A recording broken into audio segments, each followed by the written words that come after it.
Bonjour à toutes et à tous. Aujourd'hui, nous allons parler de la décision. Mais c'est quoi décider? Décider, c'est trancher. C'est un acte humain que nous faisons des milliers de fois par jour. Et pourtant, ce n'est pas facile de décider. Nous avons peur de nous tromper, car décider va à l'encontre de notre envie de tout contrôler. Et il y a une part d'incertitude dans la décision que nous n'aimons pas.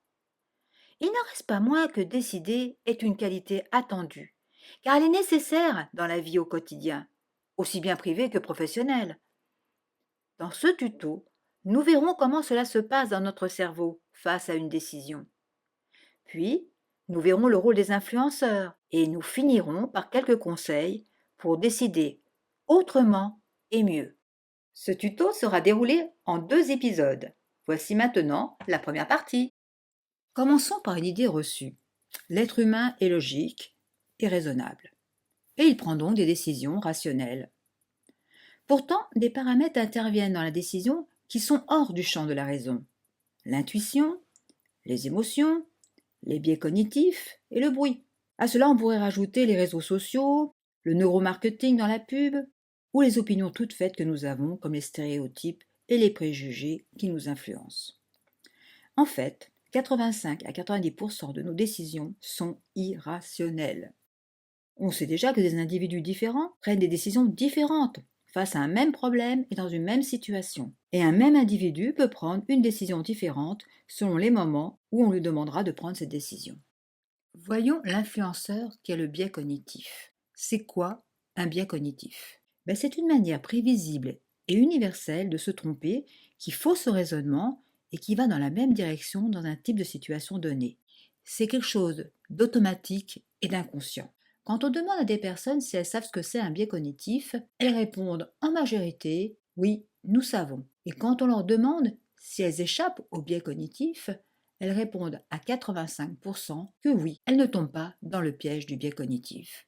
Bon, cette réponse est erronée, car nous savons qu'il est très difficile d'échapper à quelque chose qui est automatique et inconscient. Il y a plus de 200 biais cognitifs. Je ne vais pas tous les citer. Commençons par la pensée du groupe. C'est une décision qui est prise collectivement qui serait différente de celle qui serait prise individuellement. En 1986, la navette Challenger explose. Les ingénieurs ont pourtant établi un rapport indiquant clairement qu'il ne fallait pas que la navette décolle, du fait de micro-fissures qui risquaient d'apparaître dans les joints du fait des températures extrêmement froides qu'il y avait eu les jours précédents. Pourtant, il y a eu une réunion de décision entre la direction et les ingénieurs et il a été décidé de faire décoller la navette qui a explosé avec ses passagers. Le biais d'autocomplaisance. Le champion de tennis John McEnroe, est un exemple intéressant. Quand il gagnait, c'est parce qu'il avait extrêmement bien joué. C'était grâce à lui. Et quand il perdait, c'était la faute de sa raquette, de l'arbitre, du spectateur, du terrain, du filet. Ce n'était jamais de sa faute à lui. Le biais du planificateur. C'est une tendance à être optimiste sur une durée et sur le coût d'un projet. On peut voir cet exemple-là lors du budget des JO. Ce budget des JO est en général dépassé en moyenne de 179%. Et pourtant, à chaque fin de JO, un bilan est réalisé avec des analyses sur les dépassements et on n'en tire aucune leçon. Le biais de surconfiance. Ron Johnson, c'est le concepteur des Apple Store, qui est le plus grand succès mondial de la distribution, avec ses 10 milliards de dollars de chiffre d'affaires en 10 ans. Et donc, Ron Johnson a été encensé à son époque par son idée géniale, les Apple Store. Quelques années plus tard, il a été débauché par J.C. Penney, une grande chaîne de distribution. Et Ron Johnson a voulu appliquer le concept qui avait si bien réussi chez Apple, il a voulu l'appliquer chez J.C. Penney. Mais dès les premiers mois, les ventes ont baissé. Les directeurs commerciaux lui ont dit qu'il fallait modifier le concept, que cela ne fonctionnait pas. Mais Ron Johnson est resté obstiné. Son idée géniale devait être un succès. Au bout d'un an, J.C. Penney a perdu 1 milliard de dollars, la valeur des actions a chuté de 55% et Ron Johnson a démissionné. Passons au deuxième influenceur, le bruit. Alors c'est quoi le bruit? Le bruit, c'est une variable dans le jugement qui parasite la décision. C'est quelque chose qui est imperceptible au niveau individuel. Et c'est lors d'une étude américaine qui a été faite à grande échelle dans différents domaines comme la justice, la médecine et les assurances qu'on s'est aperçu de son impact très important dans la prise de décision.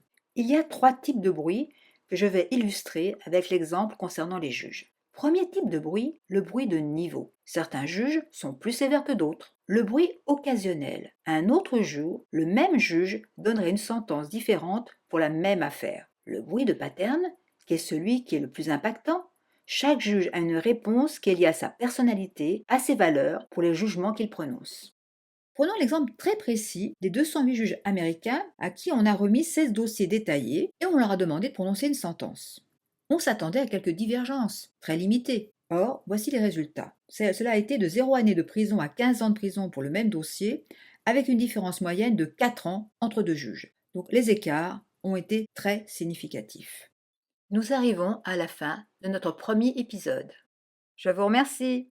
Et puis je vous dis à bientôt pour le final de mon histoire, avec l'arrivée de nouveaux personnages, le cerveau et les émotions. Et je vous donnerai quelques conseils pour mieux décider.